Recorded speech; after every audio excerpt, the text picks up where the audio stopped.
Welcome to our channel. Today we how to authenticate your Rivian account in the Rivian app, full guide step by step clearly.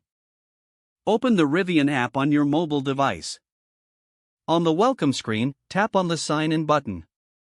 If you do not have an account, tap on create account instead. For existing users, enter your registered email address.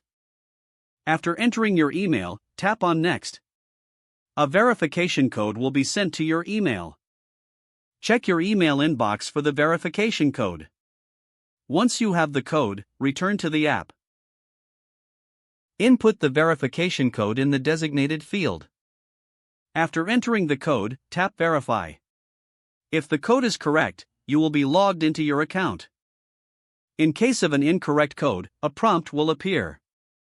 Simply repeat the previous steps to request a new code if needed. If you've forgotten your password, tap on Forgot Password. Follow the prompts to reset your password via email. Once logged in, navigate to your account settings. Here, you can update your profile and security settings. Ensure your account details are accurate for proper authentication. If you enable two-factor authentication, follow the on-screen instructions. This adds an extra layer of security to your account. After completing the setup, your Rivian account will be fully authenticated. Now, you can access all the features of the Rivian app seamlessly. Remember to log out when using a shared device for security purposes. Enjoy your experience with the Rivian app.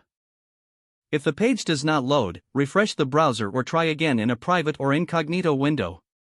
Make sure you are using the correct email address, then retype it carefully to avoid small typos. If your password is not accepted, use the reset option and create a new strong password you can remember.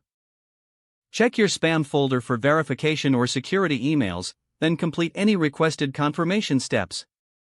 Enable two-factor authentication if available to improve account security and reduce unauthorized access risk. After signing in, review your profile details so your contact information and settings are accurate and current. If you see an error message, note it down and try again after restarting your device and internet connection. Don't forget to like this video and subscribe to our channel for more step-by-step tech guides.